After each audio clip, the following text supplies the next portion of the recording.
جی السلام علیکم ناظرین، میں ہوں ملک شفقت علی اور آپ دیکھ رہے ہیں رمضان ٹرانسمیشن۔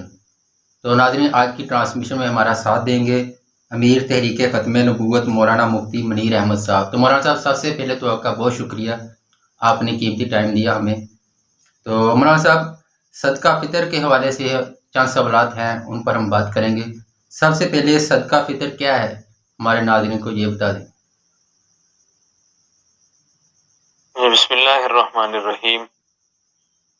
آپ کا بھی میں شکر گزار ہوں کہ آپ نے رمضان المبارک کے حوالے سے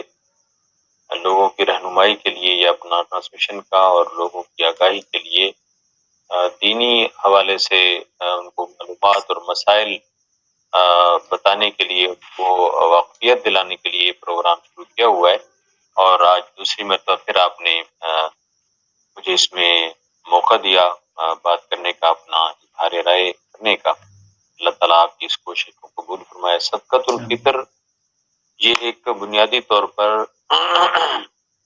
رمضان المبارک کے بعد آخر میں، یعنی عید کے دن صبح صبح،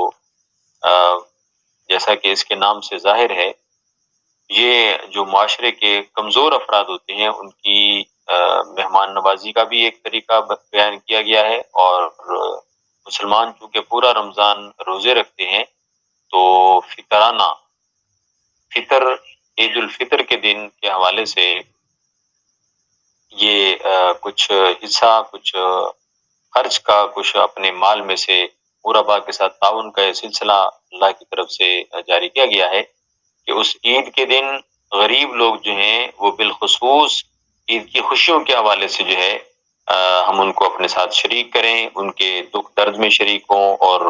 ان کو بھی خداوند اللہ رب العالمین کی طرف سے جو ایک انعام کا دن ہوتا ہے، یہ اس میں زیادہ سے زیادہ اس میں جو ہے وہ خوشیوں میں شریک کرنے کا موقع فراہم کیا جا سکے۔ بنیادی طور پر یہی ہے۔ ٹھیک ہو گیا۔ تو صدقہ فطر کی مقدار تعین ہم کیسے کر سکتے ہیں؟ جی، صدقۃ الفطر جو ہے یہ احادیث میں جناب نبی علیہ السلام نے 4 چیزوں کے ساتھ دینے کا آپ علیہ السلام نے ارشاد فرمایا ہے، اور اس پر عمل بھی ہے۔ 3 چیزیں جو ہیں ان کا وزن 1 سا کا حدیث شریف میں بیان کیا گیا ہے۔ 1 سا یہ اس زمانے میں وزن کا ایک نام ہوتا تھا، جیسے آج کل ہمارے ہاں کلو سمجھ لیں، لیٹر سمجھ لیں، یہ پیمانے ہیں مختلف چیزوں کو پیمائش کرنے کے، ایسے سا وزن کا ایک پیمانہ تھا اس زمانے میں جو رائج تھا۔ آج کل اس 1 سا کا وزن کلو کے حساب سے تقریباً 4.25 کلو بنتا ہے۔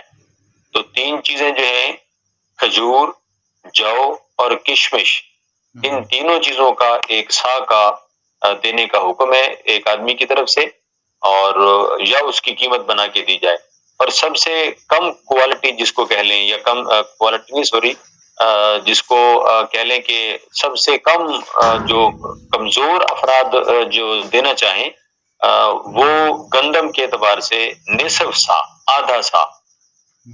نصف سا کا وزن بنتا ہے، تقریباً 2 کلو کہہ لیں احتیاطاً، کچھ گرام کم بنتے ہیں ویسے، احتیاطاً ہم 2 کلو بتاتے ہیں۔ تو 2 کلو گندم، لوگوں کو یہ ہوتا ہے کہ گندم جو ہے ہمارے علاقوں کے اعتبار سے تو سستی ہے، وہ وزن میں بھی کم ہے، اور باقی تینوں چیزیں مہنگی ہیں اور وزن میں بھی زیادہ۔ بات یہ ہے کہ چونکہ اصل کے اعتبار سے تو یہ عرب میں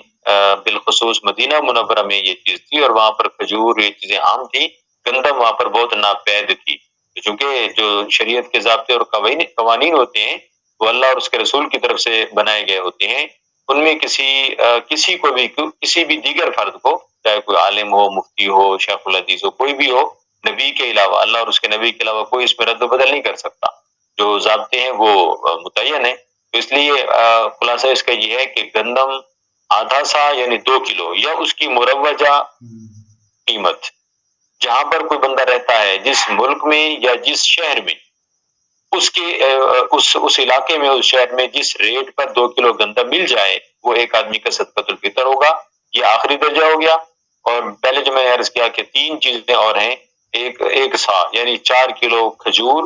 یا جو یا کشمش، یا ان کی قیمت، اور ہر آدمی اپنی حیثیت کے مطابق، کیونکہ فرق ہوتا ہے، کسی آدمی کی حیثیت زیادہ اللہ نے رکھی ہے، وہ مالدار ہے، کوئی اسے ذرا کم ہے، کوئی اسے ذرا کم ہے، کوئی بالکل ہی کم ہے، تو اس لیے 4 چیزیں ہیں۔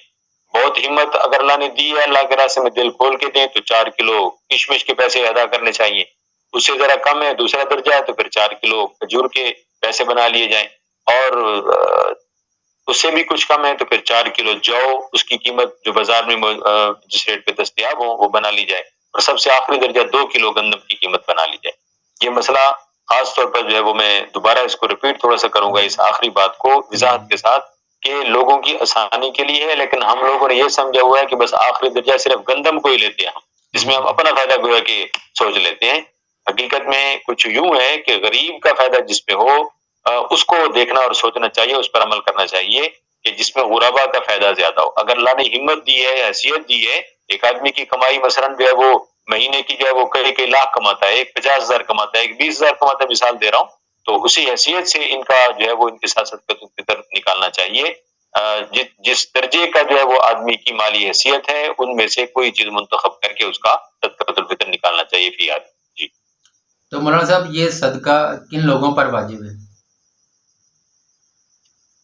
صدقۃ الفطر نکالنا واجب جو ہے یہ بھی صاحب نصاب آدمی پر ہوتا ہے.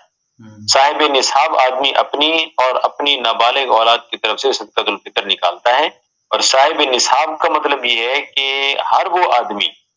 جس کی ملک میں اپنی ضروریات سے زائد کوئی چیز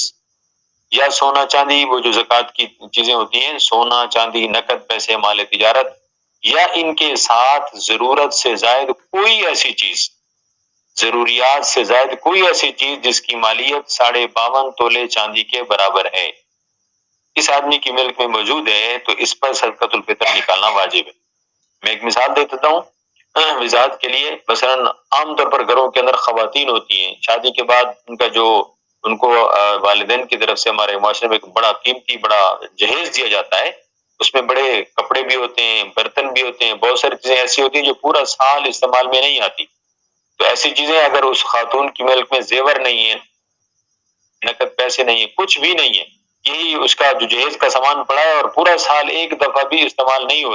ہوتا، ضرورت ہی نہیں ہے، اس دھوپ میں بند پڑے ہیں، اور اس چیز کی اس سامان کی مالیت 52.5 تولے چاندی کے برابر پہنچ جاتی ہے اور اس خاتون کی ملک میں اور کچھ بھی نہیں ہے، تو اس کی وجہ سے اس پر صدقۃ الفطر نکالنا واجب. ٹھیک ہو گیا. جی تو اگر باپ زندہ نہ ہو تو یہ صدقہ کون دے گا؟ ہاں، اگر اس میں یہ ہے کہ جو بچے ہوتے ہیں اگر ان کا تو اگر ان کی ملک میں مال موجود ہے، چاہے ان کو باپ کی طرف سے وراثت میں ملا ہے یا کسی بھی طریقے سے ان کی ملک میں آیا ہوا ہے، تو بچوں کی جو مورث ہوتا ہے، والد ہے جو بھی، والدہ ہے جو بھی ہے، جب ان کا انتقال ہوتا ہے تو ان کا مال خود بخود آٹومیٹک ان کے جو وارث ہوتے ہیں، بچے ہیں جو بھی ہیں، ان کی ملک میں آ جاتا ہے. تو اگر ان کی ملک میں اتنا مال موجود ہے تو جو بھی ان کا نگران ہے، ذمہ دار ہے، وہ اس کے ذمہ ہے کہ وہ ان کی طرف سے صدقۃ الفطر نکالے. اور اگر مال ہی نہیں ہے تو پھر ان پر صدقۃ الفطر واجب بھی نہیں ہوگا. ٹھیک ہے. کسی کی ذمہ پھر نہیں ہوگا ان کی طرف سے نکال. ٹھیک ہے. کیا یہ رمضان کے علاوہ ادا نہیں کر سکتے؟ اس کا واجب ہونے کا جو وقت ہے وہ عید الفطر کا جو دن ہوتا ہے، یکم شوال کا صبح صادق کا وقت ہوتا ہے. جی جی. یعنی عید الفطر یکم شوال کے دن صبح سحری کے وقت، سحری کا وقت جو ہوتا ہے ہمارا، عام طور پر ہم روزہ رکھتے ہیں جس میں روزہ بند ہوتا ہے، اس وقت جو شخص دنیا میں موجود ہوا اس پر صدقۃ الفطر واجب ہے اگر وہ صاحب نصاب ہے تو. مطلب یہ کہ اس سے پہلے جو دنیا میں موجود تھا اور اس وقت سے پہلے دنیا سے چلا گیا، اس پر بھی واجب نہیں ہے کیونکہ اس وقت موجود نہیں ہے. اور جو بچہ اس عید الفطر کے دن صبح صادق سحری کے وقت کے بعد دنیا میں آیا، پیدا ہوا، تو اس پر بھی نہیں ہے کیونکہ وہ اس وقت میں موجود دنیا میں نہیں ہے، اس کے بعد آیا. صحیح. تو یہ اس کا معیار ہے کہ اس وقت یہ واجب ہونے کا وقت یہی ہے. تو باقی دینا اس کا پہلے بھی درست ہے، نہیں دیا تو لیٹ تو ہو جائے گا. اگر کسی آدمی پر واجب تو ہو گیا لیکن اس نے نہیں دیا، سستی کی یا بھول گیا یا کوئی بھی وجہ پیش آ سکتی ہے، تو اگر اس پر واجب ہے تو بعد میں بھی اس کو دینا پڑے گا، جب تک نہیں دے گا اس کے ذمہ میں رہے گا. جی. تو مولانا صاحب اگر کسی کی نماز فاسد ہو جاتی ہے تو اس کی قضا ہے؟ نماز عید جو ہوتی ہے اس کے لیے باقی شرائط بھی ہیں، اس میں ایک شرط جماعت بھی ہے. جی جی. جماعت کے ساتھ پڑھی جاتی ہے، اکیلے نہیں پڑھی جاتی. تو اگر آج کل شہروں میں تو چونکہ کئی اجتماعات ہوتے ہیں، کہیں کچھ وقت گھنٹہ آدھا گھنٹے کا فرق بھی بعض اوقات ہوتا ہے، پہلے ہے کہیں لیٹ ہے، اگر ایک جگہ نہیں ملی یا کسی وجہ سے اس کی نماز میں کوئی خلل آ گیا تو وہ دوسری جگہ جا کے شریک ہو جائے. لیکن اگر کہیں ایسا ہو جائے اللہ نہ کرے کہ کہیں بھی اس آدمی کو جماعت نہیں مل سکی اور تمام اجتماعات شہر کے جو عید کے تھے وہ سارے پورے ہو گئے، پڑھے گئے، نماز پڑھی گئی، تو پھر اکیلے نماز اس کی قضا اس کے ذمہ نہیں ہے، اکیلے نہیں پڑھی جا سکتی، جماعت اس کے لیے شرط ہے۔ ٹھیک ہے، اگر عید جمعہ کے دن ہو تو نماز جمعہ ادا کرنے کے بارے میں کیا حکم ہے؟ جی، نماز جمعہ مستقل فریضہ ہے، اس کی جو شرائط ہیں کہ شہر والوں پر ہے، دیہات جو بالکل دیہات کے حکم میں، دیہات میں جمعہ نہیں ہوتا، ایسے عید کی نماز کا بھی یہی حکم ہے کہ شہر والوں پر ہوتی ہے، چھوٹا شہر ہو بڑا ہو وہ الگ چیز ہے، لیکن جو بالکل دیہات ہے جیسے ان پر جمعے کی نماز فرض نہیں، زور کی نماز پڑھتے ہیں، ایسے عید کی نماز بھی دیہات والوں پر نہیں ہے، وہ شہر میں آ کر پڑھ لیتے ہیں، وہ اپنی جگہ ہے، لیکن یہ ہے کہ ان پر واجب نہیں ہے، دیہات والوں پر ضروری نہیں، اور باقی جمعہ جو ہے یہ مستقل جو ہے وہ اپنی جگہ ہے، اور عید کا جو نماز ہے یہ اپنی جگہ ہے۔ بعض لوگوں میں یہ وہم ہوتا ہے، ہم بھی بچپن جیسے سنتے آ رہے ہیں کہ جمعے کے دن اگر 2 خطبے ہو گئے تو خطرہ ہوتا ہے، فلاں ہوتا ہے، یہ سب توہمات، وہمی باتیں ہوتی ہیں، حقیقت کا اس سے کوئی تعلق نہیں ہے، بلکہ اگر ایک دن میں ہم 2 دفعہ اللہ کے دربار میں بڑے اجتماع کی صورت میں حاضری دیتے ہیں، نماز پڑھتے ہیں، خطبہ ہوتا ہے، اس میں اللہ کا ذکر ہے، اللہ کے نبی کا ذکر ہے، اور اس میں جو ہے وہ دعا ہے اور اللہ کی عبادت ہے، میرے خیال میں تو یہ ہمیں سمجھنا چاہیے کہ اس میں اللہ کی رحمت زیادہ آئے گی، اللہ کی عبادت ہم نے زیادہ کی عام دنوں سے، نہ یہ کہ اس کی وجہ سے ہم توہمات کے شکار ہو کے پتہ نہیں کیا ہو جائے گا، تو یہ وہم جہالت کی وجہ سے ہوتے ہیں، حقیقت کا اس سے کوئی تعلق نہیں۔ تو مولانا صاحب سوشل میڈیا پر ہمیں ایک اور سوال موصول ہوا ہے، وہ بھی آپ کے ساتھ شیئر کریں گے۔ اگر کسی نے اپنے بچوں کی شادی کے لیے زیور بنا رکھا ہو تو کیا اس پر زکوٰۃ عائد ہوتی ہے؟ جی، یہ بڑا اچھا آپ نے سوال کیا۔ عام طور پر صرف یہی نہیں بلکہ اور بھی کئی طرح کے معاملات ہوتے ہیں، اس قسم کے لوگ جو ہے وہ اپنی ضروریات کے لیے رکھتے ہیں، اپنا مال جمع کر کے رکھتے ہیں، تو اس کے لیے ایک اصولی بات میں عرض کر دیتا ہوں، اللہ کرے اب آپ کو سمجھ آ جائے، نہیں تو میں رائے یہ دوں گا کہ قریب کسی مستند مفتی سے پوچھ لیا کرے۔ اصول وہ یہ ہے کہ جس آدمی کی ملک میں جو مال بھی ہو، جس مقصد کے لیے بھی اس نے رکھا ہوا ہے، وہ الگ چیز ہے، کوئی آدمی حج کے لیے جمع کر رہا ہے، کوئی مکان بنانے کے لیے اکٹھے کر رہا ہے، کوئی اپنے بچوں کی شادی کے لیے کر رہا ہے، کوئی کسی اور غرض کے لیے کر رہا ہے، تو جب تک وہ اس کی ملک میں رہے گا، غرض کوئی بھی ہو، مال سے کوئی نہ کوئی غرض تو ہوتی ہے، انسان جمع کرتا ہے، کماتا ہے، تو کوئی نہ کوئی تو مقصد سامنے ہوتا ہے نا اس کے بھی، اس مقصد میں نے اکٹھے کرنے پہ یہ کام کرنا ہے، تو جب تک اس میں استعمال نہیں کریں گے اور نصاب پورا ہوگا اور باقی شرائط اس میں موجود ہوں گی تو زکوٰۃ دینی پڑے گی۔ ہاں، اگر اپنی ملک میں بچوں کے لیے رکھا ہے اور اپنی ملک سے نکال کر اس بچے کی یا بچی کی ملک میں دے دیا، زیور بنایا ہے اور ملک میں اپنی بیٹی یا فرض کرو یا بیٹا ہے اس کی ملک میں دے دیا کہ اپنی ملک سے خارج کر دیا، پھر اس پر نہیں آئے گی، پھر جس کی ملک میں ہے اس کا نصاب دیکھ لیا جائے گا کہ وہ نصاب بنتا ہے اور شرائط زکوٰۃ کی پوری ہیں تو پھر اس پر آ جائے گی، اس پر نہیں آئے گی جو والد کے درجے میں والدہ ہے جو بھی۔ جی ٹھیک ہے، تو پروگرام کے لاسٹ پہ آپ کوئی میسیج دینا چاہیے، کوئی پیغام دینا چاہیے رمضان المبارک کے حوالے سے؟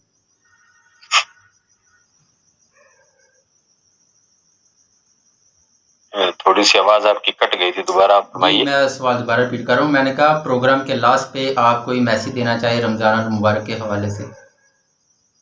جی، رمضان المبارک کے حوالے سے یہی ہے کہ رمضان المبارک بڑی تیزی سے گزر رہا ہے اور اس میں شب قدر بھی آتی ہے اور آخری عشرے کا ہے کہ اعتکاف اس میں بڑا مسنون عمل ہوتا ہے، تو میسج یہی ہے کہ کوشش کریں لوگوں کے ساتھ بھلائی کرنے کی،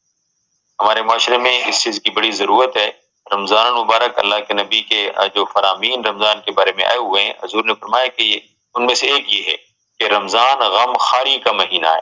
صبر کا مہینہ ہے، غم خاری، تو غم خاری کا مطلب یہ ہے کہ ہم کسی غم زدہ، کسی پریشان حال، کسی دکھی حال والے کے کام آ سکیں، اس کے کوئی جو غم ہے اس کو ہم اس کا مداوع کر سکیں، اس کا کوئی ہم اس کے ساتھ بھلا کر سکیں، جو بھی ہم کر سکتے ہیں، اگر مالی کر سکتے ہیں، کسی کو مالی ضرورت ہے، جسمانی کر سکتے ہیں، ورنہ کم از کم زبان کے ساتھ تو کر سکتے ہیں، اس کے ساتھ تسلی اس کو دے دیں، اس کے ساتھ کوئی زبانی کلامی جو ہم کر سکتے ہیں اتنا کر سکتے ہیں، تو غم خاری آج ہمارے معاشرے میں لوگوں کے ساتھ جو ہے وہ اس کی بڑی ضرورت ہے، دکھے لوگ جو ہیں، دکھی لوگ،